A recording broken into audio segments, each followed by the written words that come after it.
accessory dwelling units summit in June called Buildable Backyards. And, we'll be looking at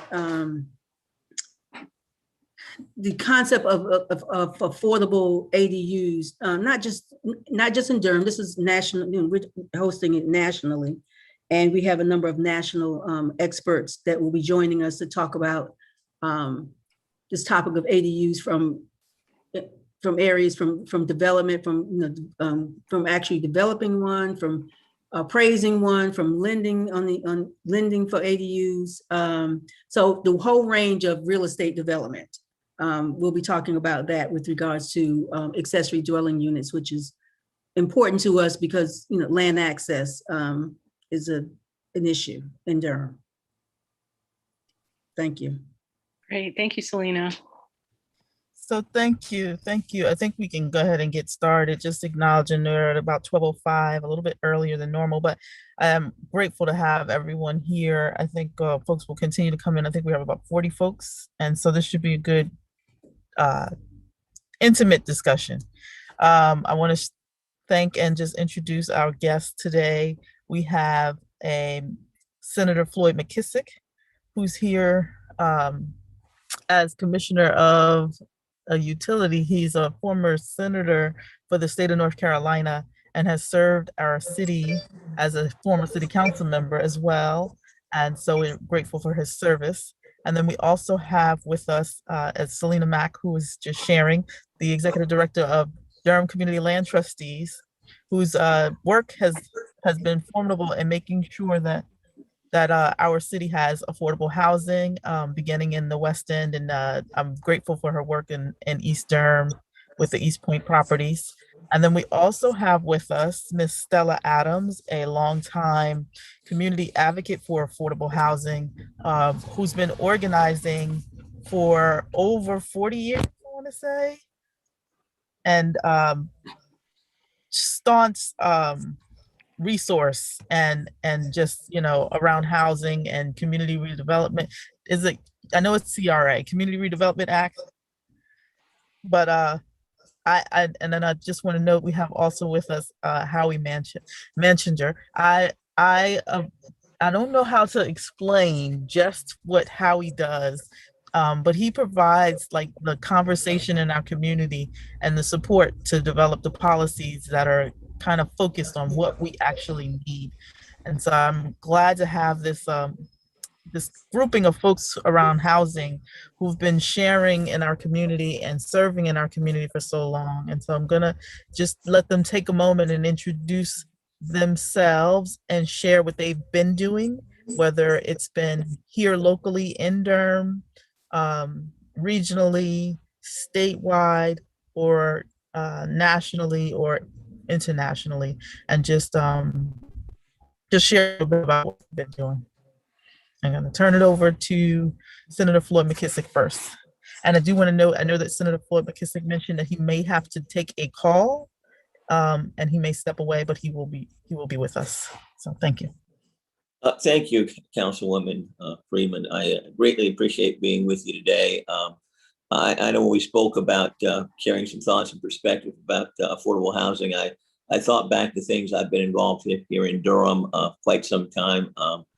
Going back to the late 80s and early 90s when we passed our first affordable housing bond issue here in Durham as part of a bond package called 9 for the 90s back then. And it provided us with the first nucleus of funds that could be used for affordable housing projects here in Durham.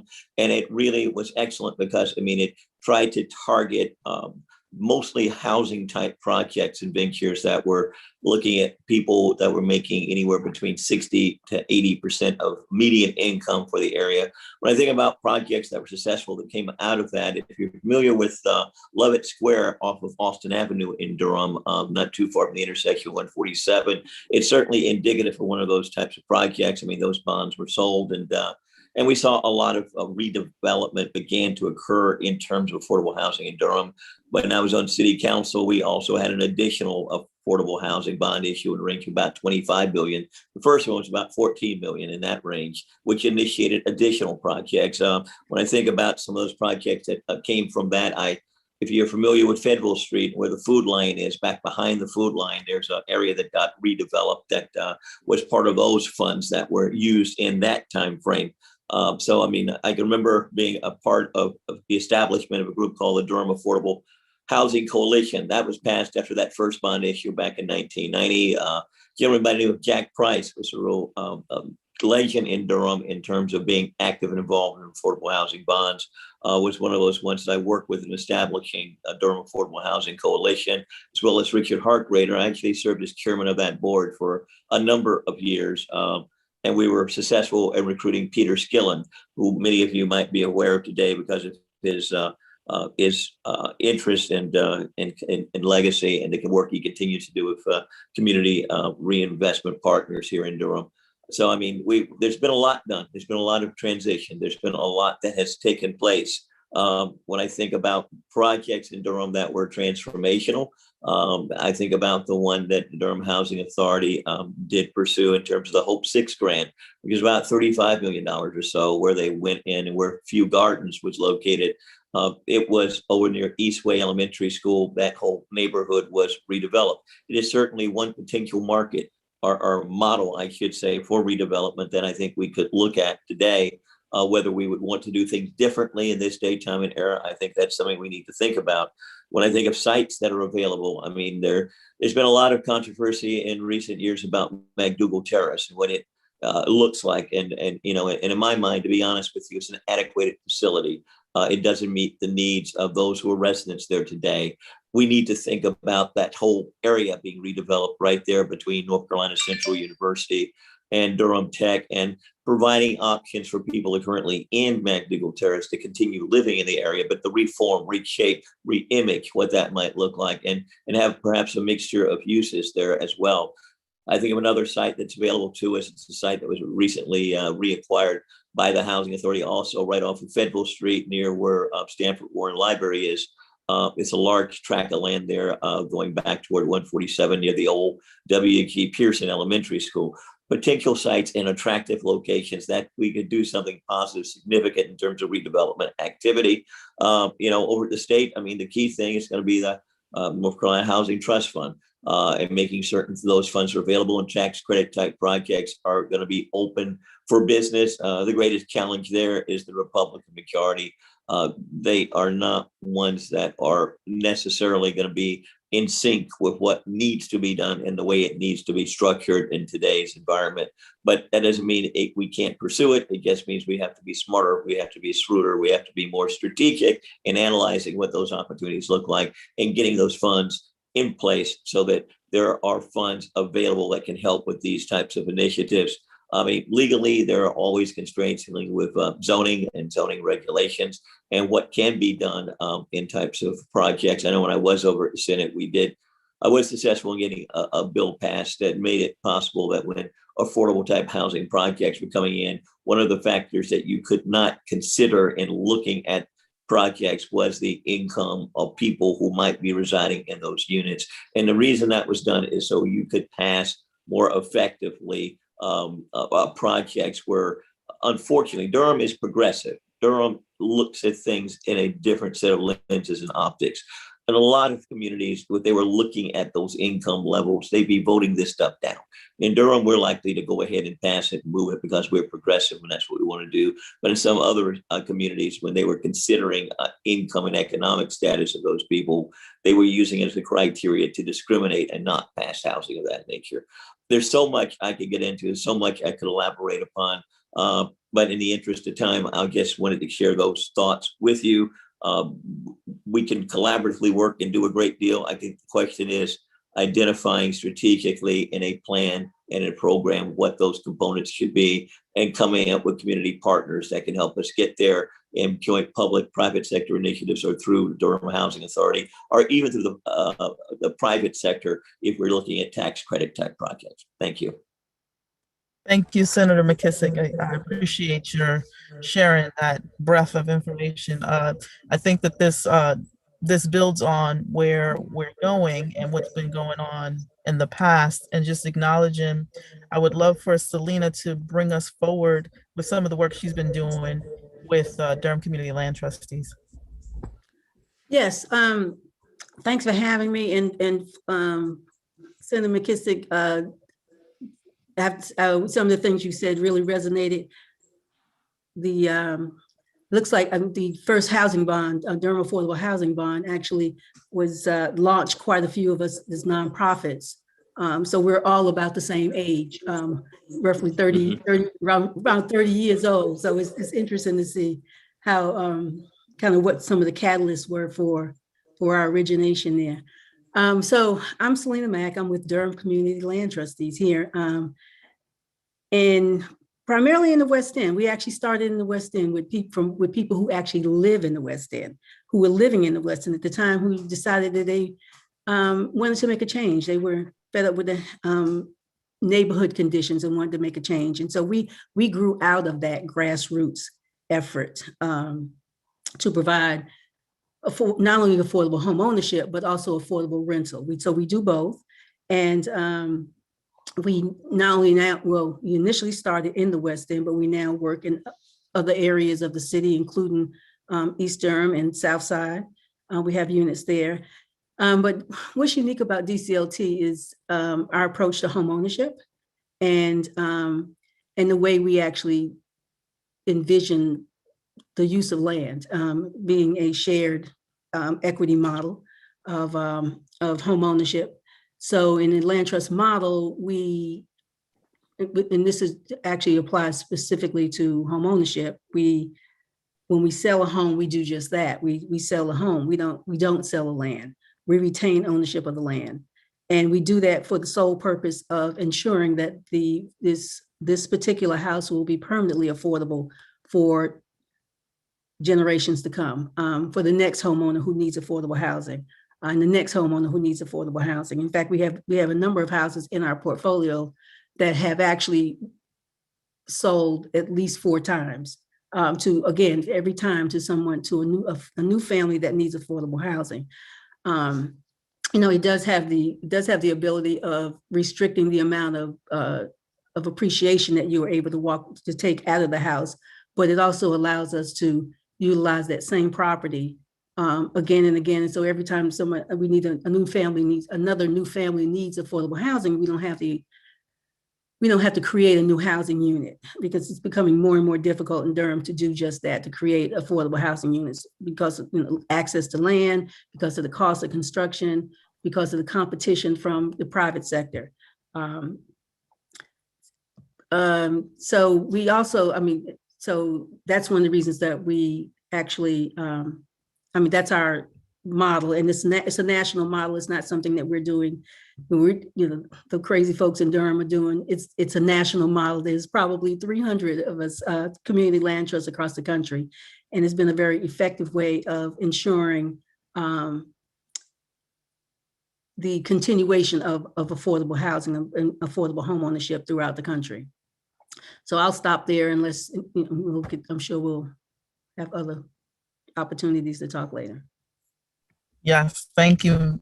Thank you, Selena. I appreciate your work, and I appreciate your mentorship as well. I know that when I initially began to think about how to make this shift in my community, because we were losing our neighbors, you were very helpful in getting the information about how community development and all the block grants and all of that work.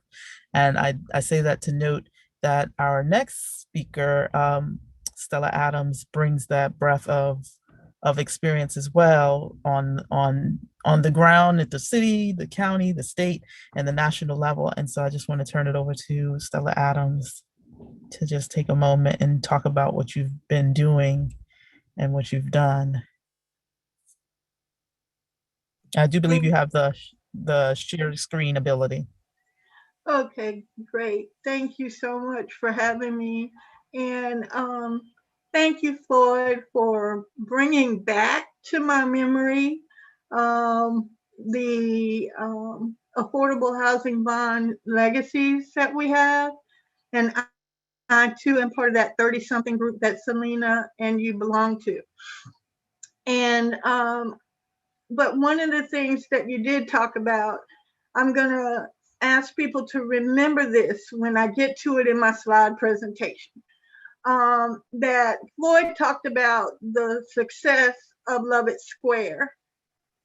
And Lubbock Square was the city's commitment to affordable housing as in that corridor. The light rail was supposed to take care of the other side of the street. And in the community builder planning, long-term planning process, where the Bergman properties were, that was all going to be rebuilt. And there were going to be a beautiful tree-lined boulevard coming down Austin Avenue as part of the transportation plan that was put in place as part of this light rail system. But just remember, that was on the back end of that promise. And we did our part. We voted and supported it. We put money toward it. We built our parts of the projects. And that's Tree Line Boulevard does not exist at all. And that's going to be where I get to my ask later on. I'm going to do this as quickly as possible, but I think it's important that you understand the history and the dynamics of how housing policy is playing in our community. Can you all see that? All right. And I'm going to hopefully be able to play this video.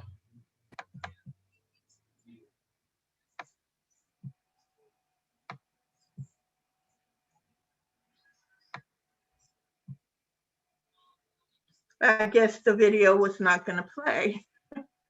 I urge you, when you get a chance, to go to YouTube and look up Our Community Voices.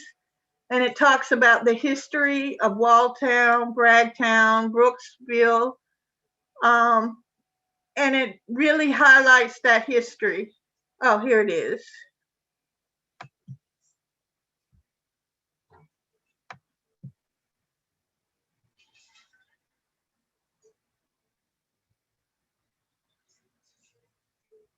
Into a space of Can you freedom. hear that? For the first time, Black men and women and children placed their feet upon free land, which was called Bragtown.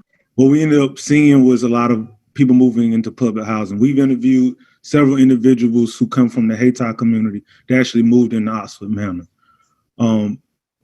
We're building more information around that, but we see a common thread. We see that a lot of people found Bragtown to be a place to come after displacement from other communities. Coming from a slave plantation to where we are now, it has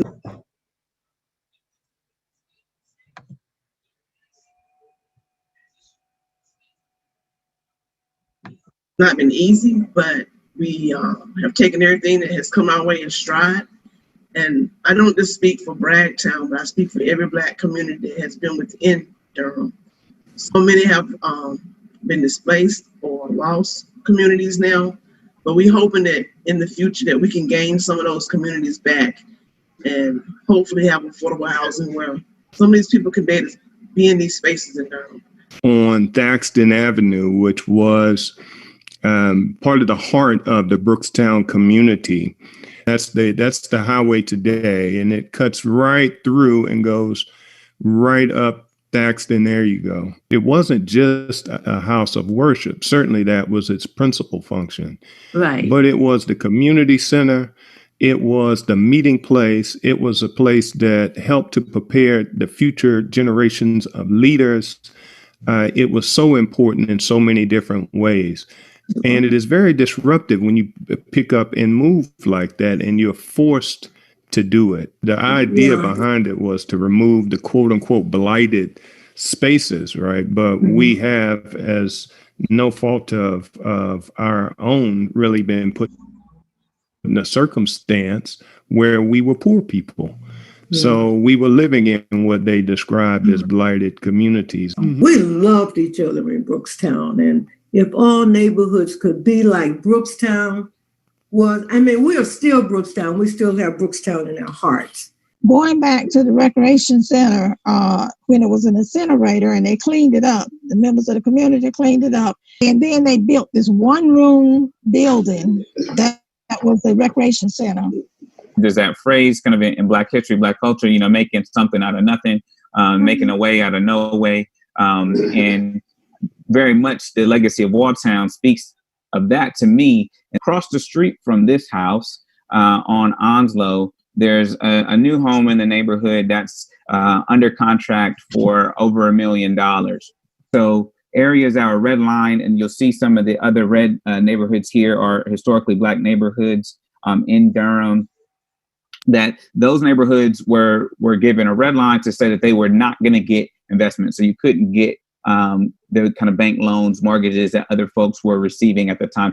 This is a property value change map looking at the Walltown neighborhood. Again, Walltown's been one of the hardest areas hit by the rise in property taxes.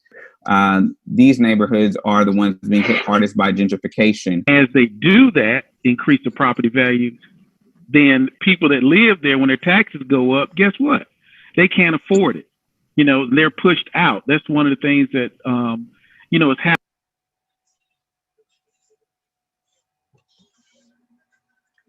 So what they talked about in that video is currently happening again in historically and majority Black neighborhoods, particularly South Side, Old Farm, Walltown, Bragtown, amongst the others that are have been hit hardest.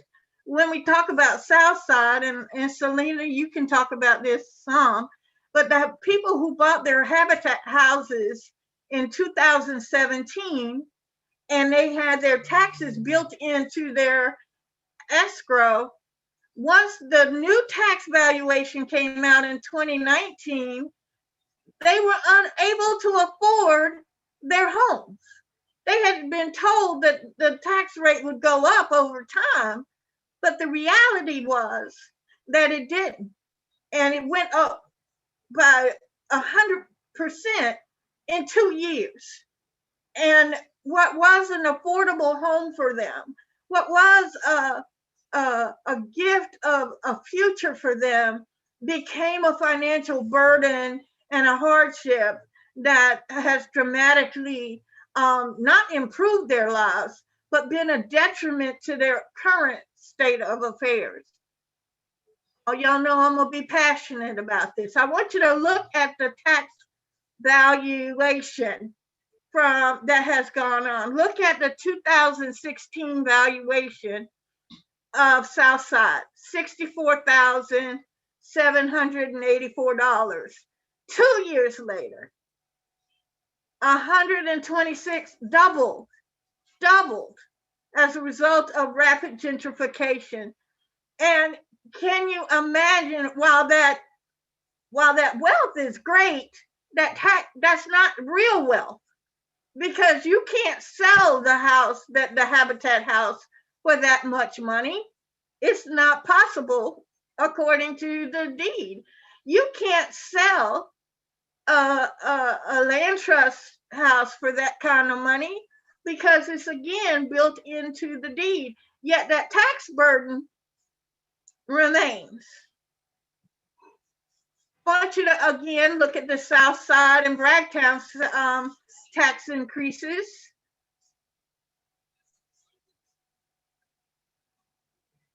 And in some of these areas where you see in that purple, some of that is over 300% increase.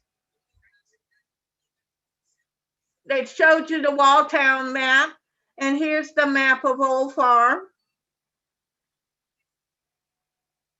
In Walltown, 54% of the homes saw a greater than 50% increase. I'm sorry, that purple, yeah, it's over 300% increase in their in the home price. And then I want us to talk about transit equity for Bragtown and other Black communities. Merrick Moore comes to mind, and you all may know of others. Here we have transit plans that are going forward in our communities, talking about commuter rail, at the expense of these communities. These communities have been asking for sidewalks and bus shelters in order to have safe sites for them to, and they have been denied that over and over again. They spent months attending city council meetings only to find out at the last minute they were in the wrong forum, and they should have been over in the county, or they should have been out at the MPO, or they should have been at Go Triangle. Communities, poor communities, do not have the ability. The leader of Bragtown Community Association had to take a day off work to attend the work session last Thursday. She had to take a day off work. Poor people who use the bus for transportation cannot afford to take time off work to attend 20 or 30 hearings and meetings in various places to protect their neighborhoods.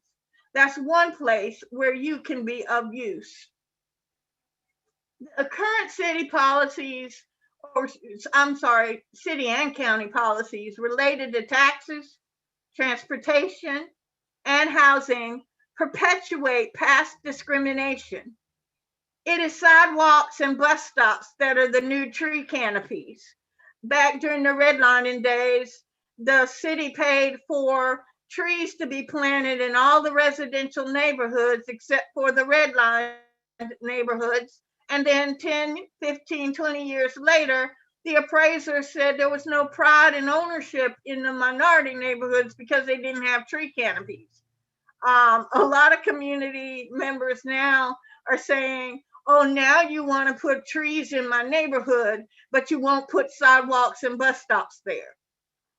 It's roads, it's bridges, it's planning and zoning decisions. We need people paying attention, being able to attend those. Planning and zoning made a decision that will impact dramatically the old farm neighborhood, in that the bus route for the new Northern High School is going to run directly through their neighborhood, as opposed to going off of Roxborough Road directly into the new Northern High School. They're going to traipse hundreds of buses per day into and out of their neighborhood. They're going to have the main parking lot for those high school students running through their quiet neighborhood. But those were decisions made by the Planning and Zoning Commission, and the community only found out about it at the last meeting. They became aware of it, and it was too late. The train had left the station. We need people who have the time to monitor these meetings and inform communities of when they're on the table. It's tax valuations, gentrification that are now part of the displacement of Black families and Black bodies. It is environmental disasters and the lack of prioritization of these neighborhoods. These are the new quote unquote Negro removal programs that are in place. But I want you all to be the change you want to see. I want you to encourage public officials to, one, expand the current long-time homeowner tax assistance grant program countywide. Encourage them to provide equitable services to these communities. Each of these communities has been before council requesting infrastructure and other investments in their communities for years. Stand with them, be their ally. Prioritize the needs of these heritage neighborhoods in the transit plan over the commuter rail plan by supporting scenario A when it's time for you to fill out that survey online or speak with a surveyor. Support scenario A. Do not support the commuter rail plan. They'll figure out a way to get it done. But if you support scenario A, these communities will get the attention that they deserve. They don't even have in the 20-year plan Route 9, which is the route that goes through Bragtown. It's not even in the 20-year plan. Help them out. Support scenario A. Demand that city and county officials put their budget where their mouth is when it comes to racial equity. If I hear the term racial equity come out of anybody's mouth without there being any budget equity for these neighborhoods and communities, y'all know how I get. So I apologize up front. And finally, I need you to be allies. Be allies. Attend city council and county commission public hearings. Attend zoning hearings. Attend Go Triangle hearings. And speak up in allyships with these communities. Thank you so much for allowing me to be here with you all this afternoon. And I look forward to working with you all in the future. Thank you, Ms. Stella. You can see why we had to follow up Senator McKissick and Ms. Selena Mack's presentation with Ms. Stella, and just acknowledging that this is the conversation that's been going on in the background. And I think it's important to note, as a city council member, that the city council does not have a vote as a council on which plan moves forward that Ms. Stella mentioned, that there are two council members, Councilmember Reese and Councilmember Freelon, who vote in the MPO, which is the municipal planning organization that coordinates across the city, the county, and Orange, Chapel Hill, and Hillsborough, into Raleigh, Wake, and all the other areas around us. And just noting that this is a regional plan that they're talking about. And so Go Triangle leads it, and we'll have to follow up with them. I'm gonna hold off on taking questions until we get through Howie's introduction, just noting this is just the first question of 3, and then we'll open up to the floor. And please feel free. I know folks have been putting some of their questions in the chat, and some folks have been answering them as we go. Continue to do that as well. And we'll also just note, once Howie gets through, I'll cycle back through. And I do want to give a little bit more context, just acknowledging that for folks who've been involved in this conversation with us over the last year, we started with reparations in January of 2020.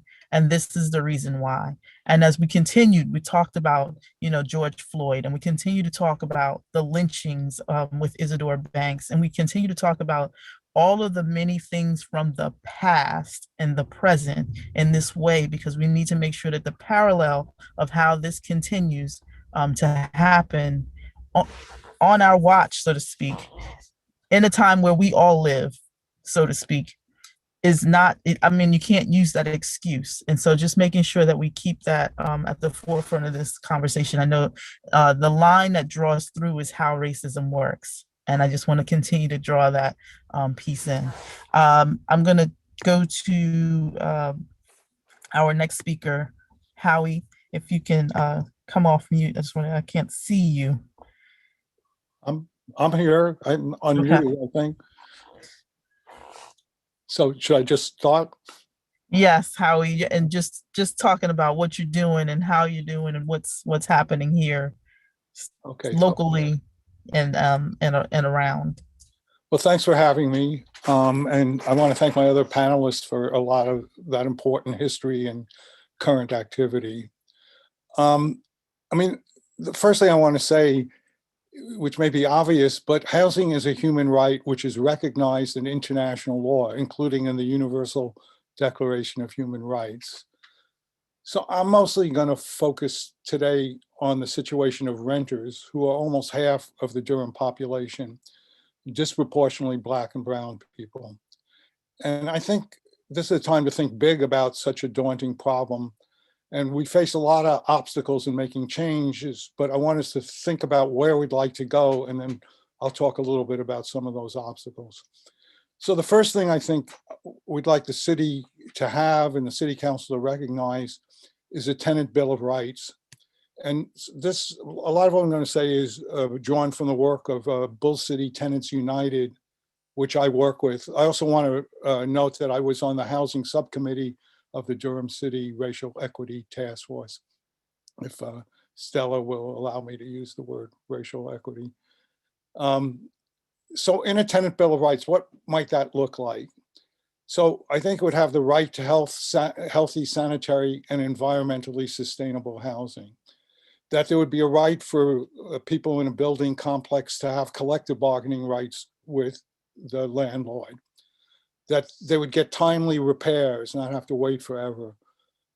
And they would have the right to refuse renovations that are not health and safety required, because these are often a step toward gentrification. And that any renovations be equally offered to everyone in a complex. That people have the right to stay if they fulfill the obligations of their lease. People want, I know this is illegal under state law, and we can talk about that, but people would like some way to limit rent increases, some kind of rent control problem. People in these complexes complain a lot about the way the landlords use parking and towing. They tow their vehicles, and this shouldn't happen. It also would be good if people were aware of the finances and the actual financial state of the landlords. And then I think we would, there are these, I'll talk about this more in a minute, but there's these nationally generated leases. It's become a big thing since the housing crisis of 2008. And they have a number of items on those leases that are not enforceable, even though tenants aren't always aware of that. We can talk about that more in a minute. We also think there should be, things should happen before the tenant moves in, that there should be a city inspection to make sure that that the housing is habitable, including testing for mold, which is a big problem. And there are a number of other little items that also, we think any new apartment community developments should meet zero code standards for sustainable development.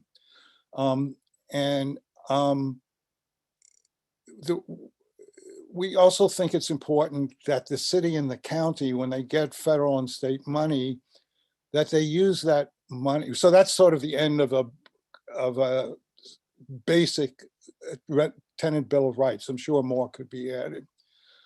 But we want the city and county to be more proactive, and especially, for instance, in dispensing federal and state funds, to figure out ways to support tenant rights. For instance, a municipal court in Philadelphia recently ruled that landlords can't file for an eviction without first applying for rental assistance and going through an eviction diversion program. Other municipalities have simplified the paperwork for applying for rental. We know that can be really daunting. And they've developed outreach programs to let people know what their rights are. The city might also consider having a city-approved landlord certificate, a kind of good house seal of approval, and along with that, a bad landlord list. I know in New York City, they have a list of very problematic landlords. Then I think we have to think about this gentrification policy in a big way. A lot of the taxes that might help here are deemed illegal by the state. I think some of them might be worth trying, including a flipping tax and moving forward on an out-of-state transaction tax, a blight and vacancy tax. But there are some laws that the state hasn't ruled on that I think might be interesting. And one thing is an anti-buy, rehab, rent refinance law, which is part of how landlords speculate. And so this law would say that property owners who more than one multifamily rental property may not take out loans against equity in the properties in which they do not reside. And this is a way, and we can talk about this more, of the way housing has become a financial commodity that people basically figure out how to make money on. We also think there should be protection expansion of public lands for public housing. City might use code enforcement liens for acquisition of rental housing for either public management or management by tenant co-ops, nonprofits, or land trusts. We think the city should think about a banking program to offer a first best option to long-term homeowners who want to buy or need to sell their homes. And we think there should be more aggressive city programs to buy land and use eminent domain to acquire land for residential development. So those are just some ideas. There are more of those, but let me talk about a little bit about what we're up against in this work. First of all, is the thing I mentioned before, and Lee Gans has done some good work on how these real estate leases have been propagated nationally. And they have all these kinds of clauses that are probably not enforceable, but people don't know them, including clauses which disclaim liability for negligence, that they waive warranties for people being able to live there, that there's a waiver of notice in which they can be an eviction before the notice period is up. And the city council could pass a law requiring all leases to be stripped of unenforceable terms prior to signing. This might require support from the Bar Association, but we can figure that out. And other states, including Massachusetts, have done stuff like that. So, of course, we know that the feds have defaulted on public housing, and maybe there's some opportunities with the new administration, but there needs to be pressure put on both maintaining and in many ways expanding public housing. And then the state laws that bar local taxing and rent control. Rent control is actually forbidden in the North Carolina state constitution, except if there's municipal built housing or if there's a community block grant development there. So, but I think we should make this an issue. I think the time is ripe, both in the country and the state and locally, to really foreground housing and to challenge some of these state laws. And as part of that, and this is Stella Adams implied this, we need a social movement that will open up new possibilities and challenge these blockages. We will urge the city and the county to use whatever powers they have to support this direction and not just use the state limitations as an excuse not to do anything. So I'll stop there. I think I put out a lot, so I'll leave it at that. Thank you, Howie. I just want to note, I know it's about 12:50 or so, and we have like another 40 minutes. So I just want to note that there'll probably be some folks who will need to cut out at about 1 o'clock, and just acknowledging that we'll continue to record as we go. For those, I don't want folks to think that this is just gonna stop. We do have a few questions in the chat, and I know I want to, rather than proceed with the questions I had, I would much rather have a few of them addressed. And so I would appreciate for anyone to feel free to answer them. I'm trying to go back through the chat. I saw the first one was, sorry. There was a rhetorical question about appealing that housing tax. Why could not any individual or any organized group also appeal unreasonable tax valuations? And if one of you wanted to take that. I mean, any person who is identified as an owner of property can appeal the valuation that's put on their property. It's called the Board of Equalization. It's overseen by the county as opposed to the city. But there are notice requirements that apply, and typically you're going to do it when the property is initially reassessed in terms of its value. But they can check with Durham County and the tax office and ask them about filing an appeal with the Board of Equalization and see what that process would be. There's no reason why anybody who's a property owner cannot do so. You do sometimes need to have an appraiser who might submit an opinion of value, or somebody that can discuss why the property is not worth what the county has placed on it in terms of a value. Thank you, Senator McKissick. And then another question, I was actually advised not to appeal my tax valuation because I might end up with an even higher valuation. So I was scared into not appealing. Now I'm hearing others successfully fought and won. So what is the tax valuation actually based on? I thought it was based on what homes in my neighborhood were selling for. I will simply add it's based upon comparability, but so often it's based upon, what I call windshield appraisals. Nobody's gone inside your house. Nobody knows what it's like. Your condition of your property may be vastly different based upon the actual condition than what comparable properties might look like. But I was reading a news article not long ago. It was related to the city of Chapel Hill, actually, about how properties that are I don't want to use the term low, but certain neighborhoods and communities, particularly low wealth neighborhoods and communities, are seeing their properties disproportionately assessed at higher rates than what they are seeing in other portions of the city of Chapel Hill, which higher income areas. They're not showing the same rate of appreciation or the same values per square foot. So I think it's important, if anybody thinks their value is incorrect, to take it up. They should challenge it. I would not be afraid. I doubt if there are hardly any instances where the value will increase when they go out and do more evaluation or more review, a more thorough review. It's more likely that it will decrease. Thank you, Senator McKissick. I would just note that I think that this is the premise around how gentrification works, acknowledging that the construction is occurring next door to homes that have been disproportionate, or I want to say disinvested, in communities that have been disinvested in. There's a higher rate of return when you put $100,000 into a home in a community that's been disinvested in, and that increase has created that tax ramification that Ms. Stella Adams mentioned.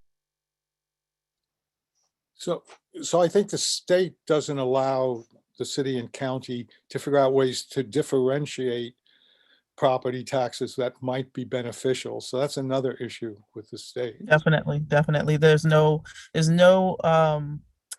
way the city can set its own tax rates based on income or based on property size. I mean, not property size, but like the size of a house or how many, like, anyway, there's enough of a conversation there. That could be a whole separate conversation. I do want to note that these 4 people are folks in our community that I wanted to make sure I introduced to the EUAR group. If you do have questions, I do want to make sure that you know that we will make sure that you have contact information for each of these folks, because I know that they can cover a whole seminar on the aspects of what they're talking about in housing. And so I don't want folks to feel, I'm going to keep saying, I don't want folks to feel like this is the only time we'll talk about it. It's going to continue. And we'll try to get as much of the questions answered and as much of the solutions we can work through to figure out if there's ways to create a support. I know that the EUAR model around, learning, connecting, speaking and acting is always going. And so just know that this is just one part, and this is just the learning piece that I felt like it was important with the conversation in the community going on around the commuter rail, around affordable housing, around a number of areas that have been raised. I know Ms. Wilma has raised that question about why not why not reparations right now. And so I just wanted to give folks a little bit more perspective into why someone in our community has had to express themselves for over 50, 60 years around what it should look like. And here we are in 2021, and folks are saying to this person, not right now. And I just want to make sure that they give context so that the people there's so many new people in our city making decisions about what happens to people who are at the margins and people who have low wealth. And then also for people who are on fixed income. And I think that gets missed. And so I really, really wanted to to lift this up because it was an issue that was coming up. I do want to get to the one question from Regina. I did want to note, she mentioned that there was conversation about tax bills, and I'll just note, Miss Regina, we definitely can have that conversation. I'll try to catch up with you or connect Ms. Stella and a few other folks around the tax bill questions. And we need to be present in order to fight our high evaluations? The answer would be no. You can actually do that online, and you can do that by mail with the county tax office. And then can Durham limit national corporation landlords like Kushner? It's hard to deal with the absentee landlords who aren't even people. I agree, and I think if Durham could, it would. I think that the state might be the issue there, if I'm noting that. And I'm just trying to get through a couple more, and then I want to take that. Can I just add something? The city could figure out a way to make information at least available on all these out-of-state people. And yes, and I think DataWorks. Profile. I think DataWorks has done a really good job of pointing out who owns Durham. And if you haven't seen their report, I'll make sure to include it, find it online or and add it in the chat, and make sure that it's shared on the listserv. So if you have not shared your email address with us, if you've not registered, if you've registered with someone else, you got a link from someone else, please make sure you put your email in the chat so that we can add you to our list. We do continue to update that. And then just noting free service for people challenged evaluations. Can Habitat do that? I think that's a great idea. And those are conversations we can have with Habitat and DCLTs and all the other many nonprofits in our community focused on housing. I would note that I know Diane Roberts had her hand up, and I am going to allow folks to unmute themselves. And then I do have Catherine Johnson. Hi, thank you. I was, hearing about the issues of tax valuation, and someone said, can anyone help with this? And the NAACP here organized efforts to work with the historically Black communities where these oversized tax valuations that Senator McKissick referred to took place. And we haven't heard yet the outcome, but they actually had people sit down and help you do it, because it's not intuitive and easy, and it's somewhat intimidating. So I think that there could be efforts to address that, because it is real, and it may well be that folks are being over-evaluated based on other issues, as these communities were. And I was glad to hear Stella talk about the commuter rail, because we have a number of people in this area who were opposed to it for the same reasons, that it did not address the real transportation needs of the communities who need the transportation for a cost of a product that would be obsolete before it was even completed. And I think that there has to be some real effort pushed on these politicians who are being pressured into voting for this because of the pork that they think it brings into the community. Thank you, Diane. And Catherine Johnson.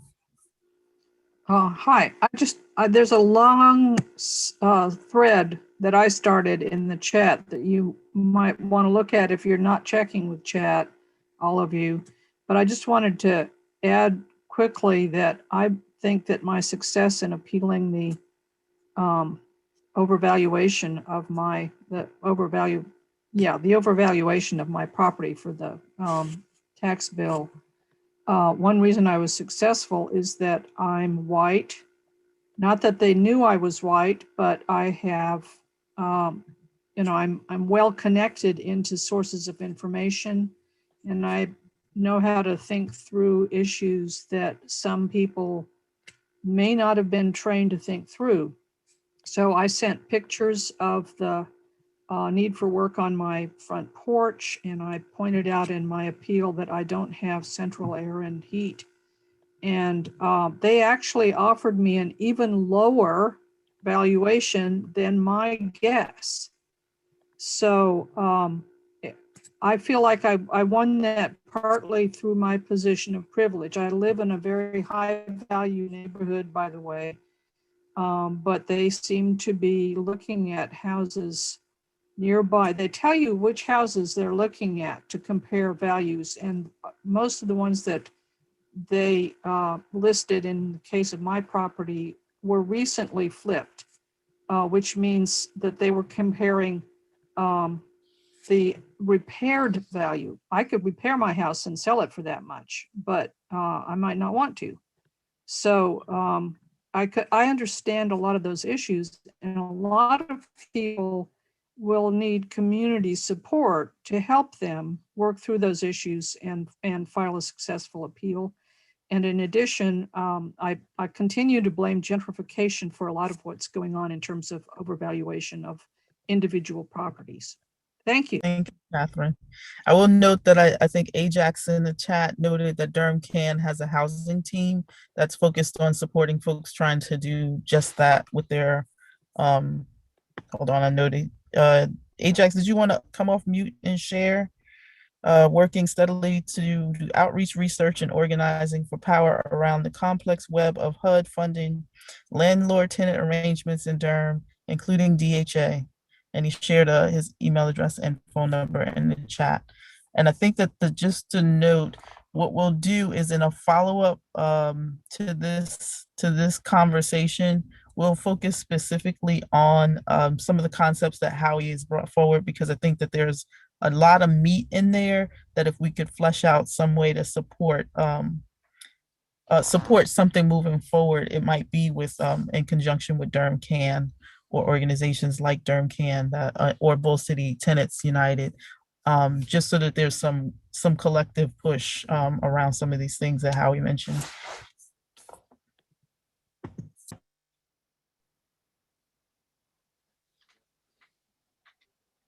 Just checking in the chat. I did share a news article that Cameron shared with me, and I noticed Cameron also shared. Cameron, did you want to come off mute? I know you joined a little bit after. Cameron, the Executive Director of Communities and Partnership, is our partner in these conversations as we continue to do these roundtables, focusing on issues around race and racism. Cameron, I would ask if you wanted to share about the article you noted in the chat. I know you shared one from the post. Yeah, that's another. And the one that you posted was the one that I was actually looking for because I was so busy searching articles. So this is a really huge, issue in our neighborhood, specific Northeast Central Durham, all the communities over here. And it's really troubling to me that we're in a space where there's a whole system that gives the accessibility and the availability of the top 5% of this nation and the world globally in this wholesaling buying that's actually come about because of Apple and Google moving here. And now we have Clorox coming as well. And it is really going to decimate my people's ability to purchase housing, especially in neighborhoods where we feel comfortable, where we historically have lived and where no one would want to throw a rock over into except us wanting to live over here. And so, my kids both live in the community. One is selling their house. They put up a coming soon on their house on Spruce Street, which has a nice amount of Habitat homes on the street. And they immediately got $20,000 and $30,000 over asking price before they even fully put the house on the market. It's not even on the market, and they still are getting people. They have had over 2,000 views of their house. They're getting flooded with emails, phone calls, the real estate. It's just overwhelming.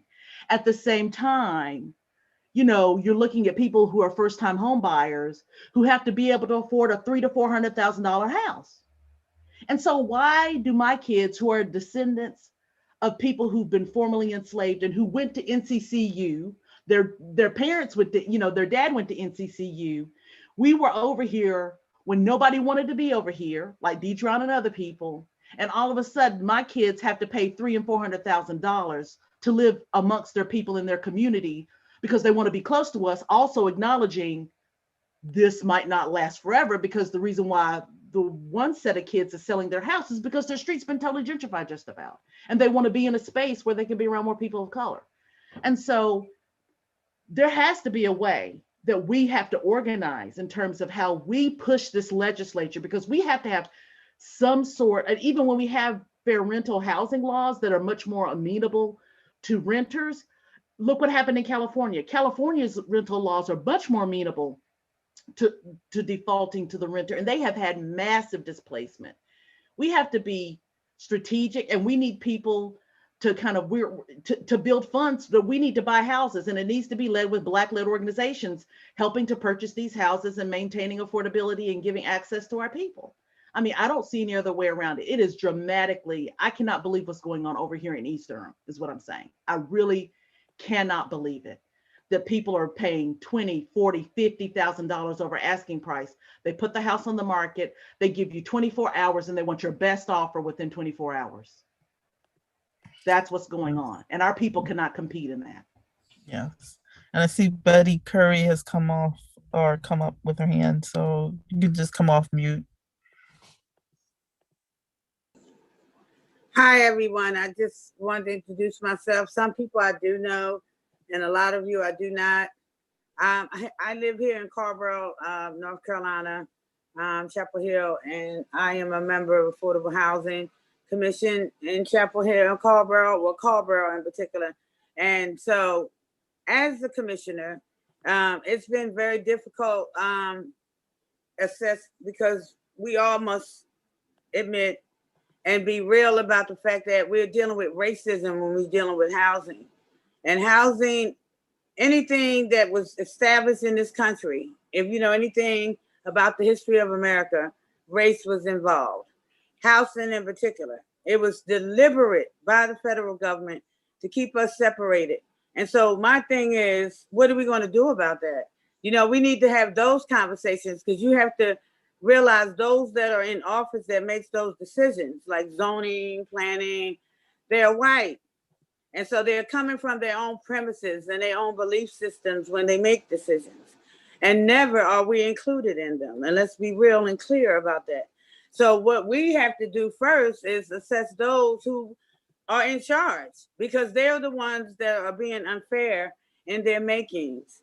And so until we can honestly be who we say we are in these committees and groups, then we're going to keep having these conversations with no movement, because we're dealing with people who still believe what they believe when it comes to Blacks and housing in this country.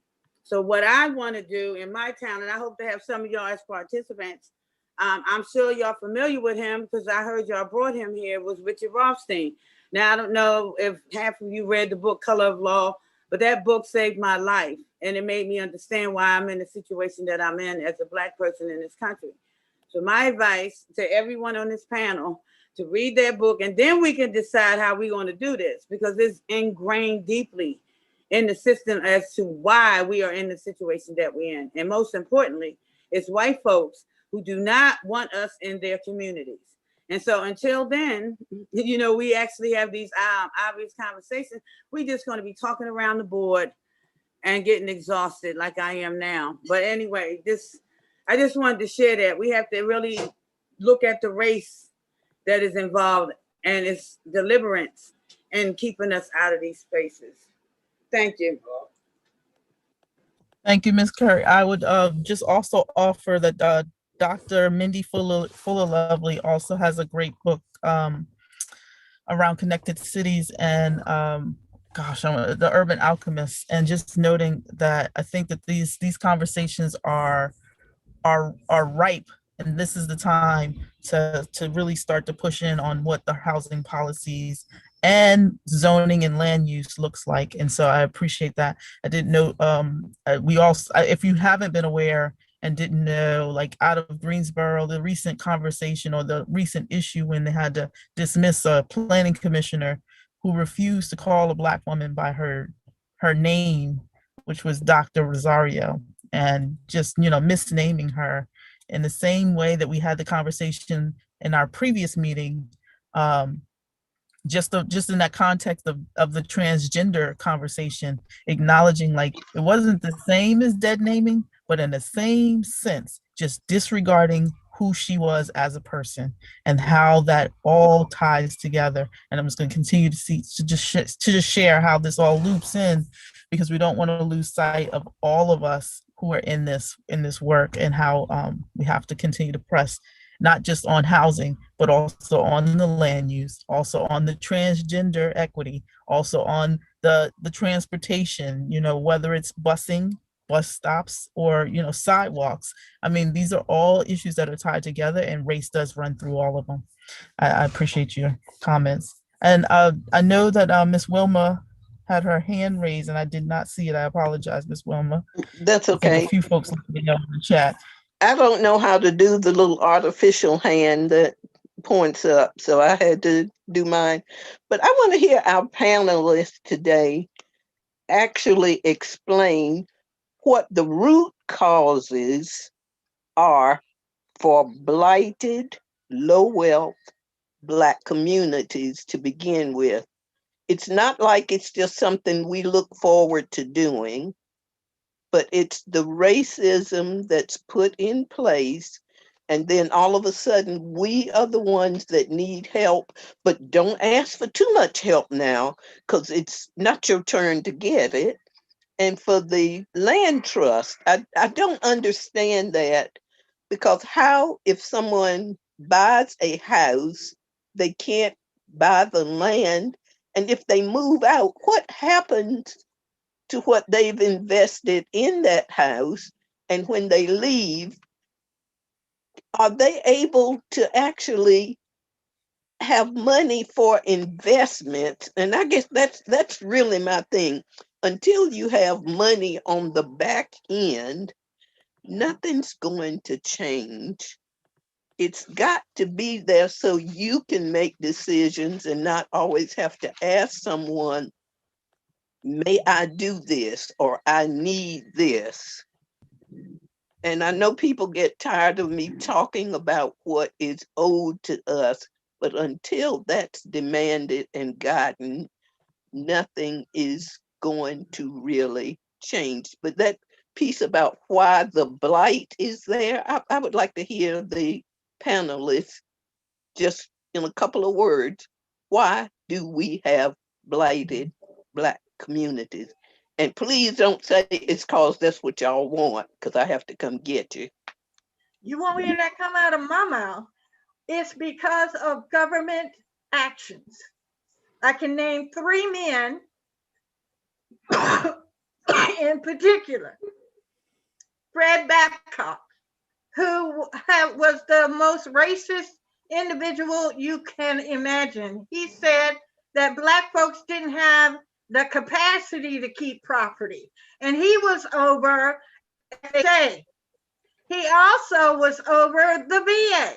So while we got VA education loans, we were able to go to college, Black colleges with our VA benefits. We were not able to buy homes because he prohibited that through FHA. The other one was Homer Hoyt. Homer Hoyt came up with the designations of the red, green, and black, and red, green, yellow, and blue signs. So if you were white, Anglo-Saxon, Protestant, you could be a white Irish Catholic.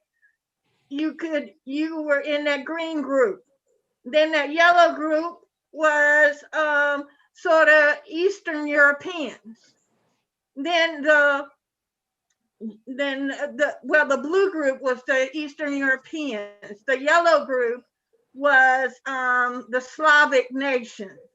If you were Sicilian, Greek, or Jewish, you were in that yellow group right above the red group, which was Native American, Black, and Mexican. That was in the bottom red line group. That's Homer Hoyt who came up with that. The third one is John Levitt of Levittown. When you couldn't do it with the legal, when it was illegal to do it, but you could do it through restrictive covenants. And he is the person that made the suburbs white. 3 men. That's all it took in strategic places within the government. And they made all kinds of changes. And it only takes 3 people to make a difference now. The president has already authorized his secretaries to look to make change. We got to take advantage and hold them accountable to make the change. It doesn't take an act of Congress. It took 3 men to set this motion. It can take 3 women to turn it around. And so never think that what you do is unimportant. But those are the 3 men. It's public policy, public choices, decisions that were made, and it's going to take public policy, public choices to change it around. And let me comment briefly on the same question. I think Stella has certainly identified some major issues and points that deserve thought and reflection and are very, very valid. I think the key thing to it is plain and simple institutional racism. I'm going to be straight up with you. I mean, it has been disinvestment in Black neighborhoods and communities where there was ownership. I mean, when we were talking about passing bond issues back in the 90s, okay, here in Durham, one of the things we were talking about doing was paving unpaved streets in neighborhoods and communities in the city of Durham. What do you think they were? They were in African-American neighborhoods. They've been historically neglected. And when they did go in to talk about eliminating blight, they did it under the pretext of urban renewal, because that was the legislation that had been passed by Congress. But rather than helping those communities to get rid of some of the blight, to reverse the vestiges of disinvestment and racism, they went out there and acquired the land and basically desecrated those neighborhoods and communities like they did in Durham with the Hayti Business District and Pettigrew Street and all of those areas where we still have vacant land today in many instances because they never got reinvested in an intelligent, appropriate way. So, I mean, I think it goes back to his institutional racism. And yes, the neighborhoods were neglected. They didn't put in parks. They didn't put in playgrounds typically. They didn't put in the street paving. They didn't always go out there and provide public services. I think Stella talked earlier about they didn't even go out there and streetscape and put in trees in those neighborhoods. So, I mean, that's what it roots back to. Do we reverse it? Have we been at reversing it? Yeah. Civil Rights Act of 64. That was a good thing. Coming along with the Voting Rights Act of 65. The most significant thing that happened housing-wise, the Fair Housing Laws of 66. What did that do? That got rid of the legal capacity and the discrimination when it came to housing in terms of the, you couldn't go out there and deny somebody the right to buy housing because they were Black or to rent housing because they were Black. But that was literally only about 50, 60 years ago. We're still suffering from the vestiges of this stuff. So I mean, we have a long way to go. I think Durham has been in the leadership of trying to bring about some change. There's still places all across our state and all over the country that have failed to do so. Do we need to reinvest in those neighborhoods and communities? We are seeing it occurring today, but a lot of the investments occurring today is a result of the gentrification and people coming back into the disinvested areas because the lots are cheap, the houses are cheap, and they can buy them, they can renovate them, and they can sell them at premium prices because they're close to downtown, which is now a desirable location once again, because downtown would no longer have the value it did with regional shopping centers and regional malls like Northgate or Lakewood or South Square. I mean, South Point, you name it. The regional malls and those regional locations, they now have found downtown once again because what? The investment in downtown, all right? The Durham Performing Arts Center in downtown, the $14,000 in brick sidewalks we put in downtown, all the money that went to downtown to make it a desirable location.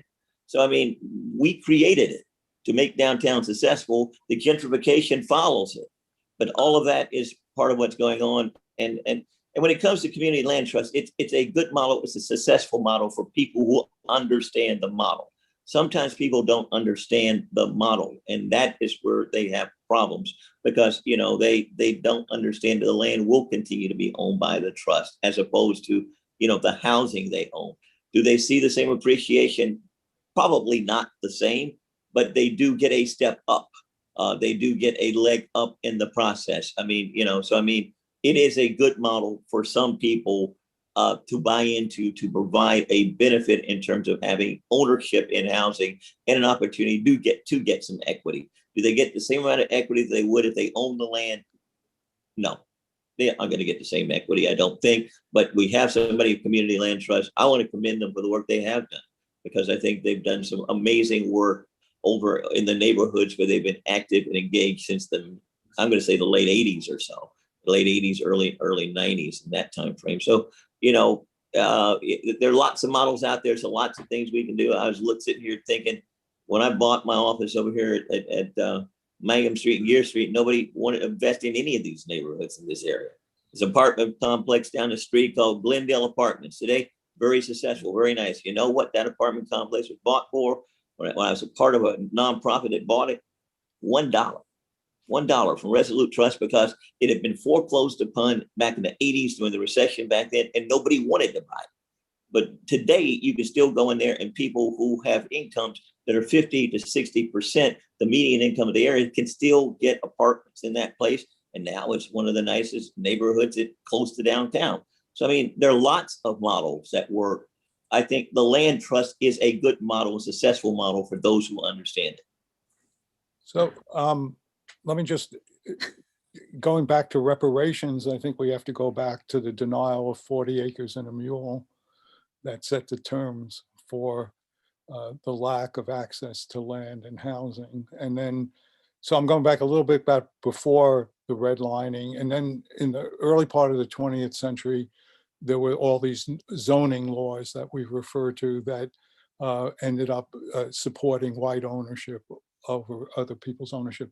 I just want to add, I'm going to put this book in the chat because it just going past what Senator McKissick pointed out, the Fair Housing Act in the 60s and the Urban Acts then didn't really solve the problem. And there's this new book that I put there by Keeanga Yamada Taylor, talks about what happened in the wake of that led to what she called predatory inclusion instead of exclusion. And it set up a situation in which basically poor people and people of color were preyed upon by the real estate market afterwards. And I recommend this book to talk about the sort of post when redlining was made illegal. That didn't solve the problem. So if I can chime in here, I can, Floyd already did a great explanation of the land trust model, Ms. Wilmer, but I just wanted to just to follow up on that and to, I know you had some questions around that issue, but no, the land trust model is designed to hold land for the benefit of the community. So our goal is to ensure that no matter what happens in that community, no matter if even if the house burns down, that land is always there for affordable housing. And I'm not going to go into the detail of how the model works, but so our buyers, our homeowners do in fact profit from being in the house. It is limited, and so they don't get the windfall. They earn all of their equity, all the equity they put into the house is theirs to keep. And there's what we ask buyers of DCLT's homes to share is the appreciation you get because your property tax, all the values around you have gone up. And so we use an appraisal-based formula that takes in consideration all those increases in property value that we were just talking about earlier. So the formula takes those into consideration and uses that and actually asks the homeowner to share that with the next buyer. So it doesn't come back to DCLT. We ask you to share it with the next buyer in order to keep the house affordable for the next buyer.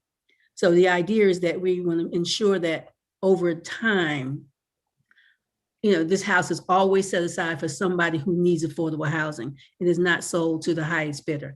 And while this may have seemed like a really crazy concept 30 years ago, today, when you look at the West End, likely all the housing that's affordable in the West End today is because it's owned by the Community Land Trust. I mean, that's how gentrified the West End is at this point. I mean, obviously it wasn't, it's been over the years, but it hasn't always been that way. But I'm just saying at this point, because of our work that we've done in the West End, there's affordable housing there. Yeah. I'll put my information in the chat. Feel free to reach out to me directly if you would like additional information. And as I mentioned, I know we'll make sure that everyone's information is available for folks if they have more questions. I do note that we're at about 1:24, and I don't want to wrap us up, just acknowledging that this has been a great learning conversation. And I know that the speaking and the action and the connecting will continue. I know that I wanted to just touch on the DCLT model, just acknowledging that that is exactly the type of ingenuity and creativity we need to come forward, but we need it to not be race neutral. And so acknowledging what Cameron was saying earlier around having a liberatory model that's focused on Black communities, one that's focused on Latinx communities, one that's focused on, Indigenous communities.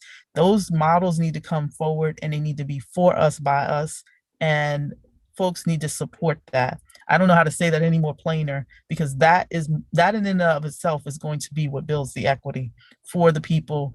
Acknowledging, I think in a few sessions back, we had Dr. Henry McCoy talking about the percentage of industry that Black folks own or can operate in America. And it's just unseemly, like how, it's almost like if we could proportionately operate in industry or a industry or within an industry to perform economically, this housing issue wouldn't be as big of a deal. And so just noting how the housing and economics tie together, the economic justice has to come, the reparations, the programming that actually supports people of color, the liberatory models that will move forward. I think that you're hearing what happened in the 80s. That was 30 years ago. This DCLT model was ingenuitive.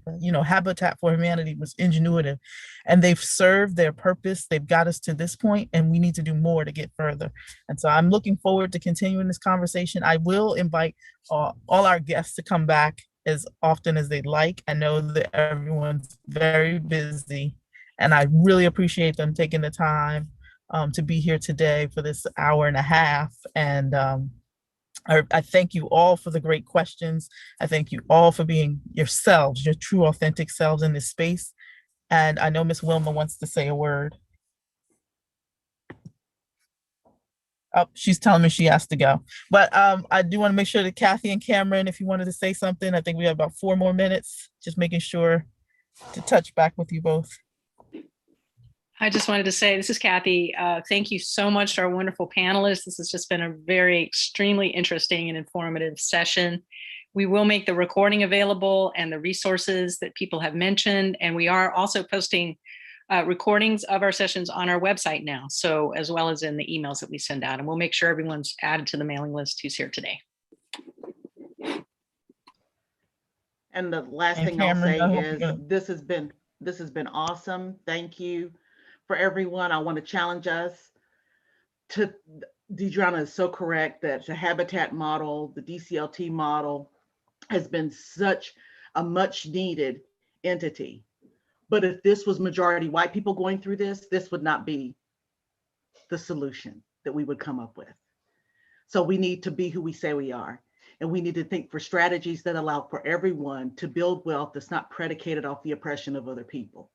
And so how can we creatively think of ways that Black and Brown people can own their communities and build wealth at an appropriate rate and provide safe and dignified and beautiful housing for ourselves that's owned by our communities and our people. So I challenge us to do that, because I think DCLT and Habitat have shown us the way. We need to do more and move forward in a way that takes us to the next level. Thank you so much, Selena, for your hard work. Appreciate it. So I thank you all again, and I'll give you all 2 minutes back of your time.